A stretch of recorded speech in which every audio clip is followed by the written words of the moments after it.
still in a state of disrepair. And new tonight, we find out that the district attorney was pleading for help, but police never moved in until the damage was done. I sat down with the district attorney tonight to ask why protesters were allowed to deface, even break into the building while police stood back and watched. His answer, concerning.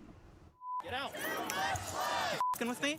6 p.m. and protesters policing themselves blocked our 2 News cameras from the scene now unfolding in front of the district attorney's office. I'm down, bro. I'm more than down. Hundreds of gallons of paint dumped, obscenities defiling an office built as an avenue to justice. The destruction that had started and the escalation to where it was going, and our concern was that we had not only crossed that threshold, but that if the response didn't come in a timely fashion, that it did not put at risk the officers that were inside this building. DA Sim Gill knew the country was already at a boiling point after weeks of protests. On the morning of July 9th, he called the governor, Salt Lake Police Chief, and mayor, warning them he was about to rule the shooting of Palacios Carabal justified.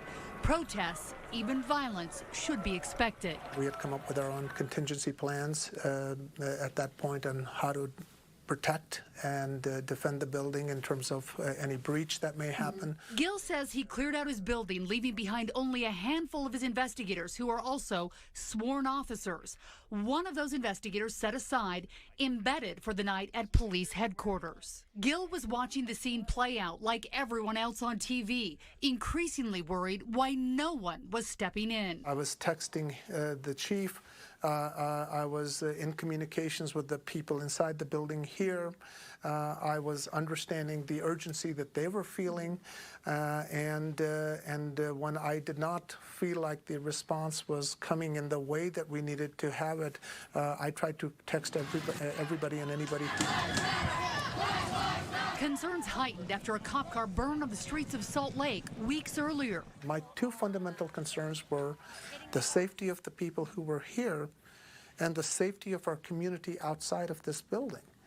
Because as those incidents started to escalate, my concern was that there were peaceful protesters who were also there who then would get caught in that crossfire. After an hour, Gill sent an urgent text at 7:04 p.m. Mayor, where are my police officers to protect my building? We asked for assistance and we got none. I have over 100,000 in damage. This was very urgent for us at this moment. Did anyone answer your texts? Chief Brown answered my text. And we have the chief telling the DA he had an investigator embedded at headquarters, but Gill knew that officer had no power.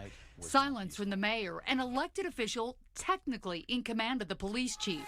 Mayor Mendenhall's office would not make themselves available for comment tonight, but sent us the following statement. Our intent on July 9th was the same as it had been since the day demonstrations began in Salt Lake City, to provide demonstrators with a place to peacefully exercise their First Amendment rights.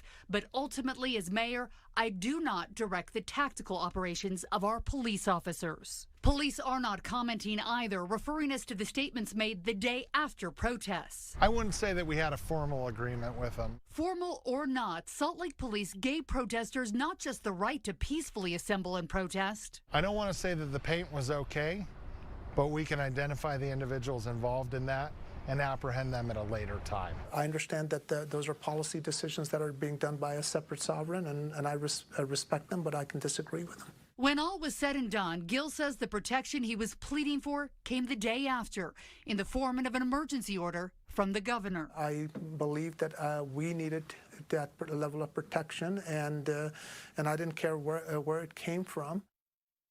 Now, Sim Gill reiterated to me tonight he wholeheartedly supports peaceful protests. He encourages it.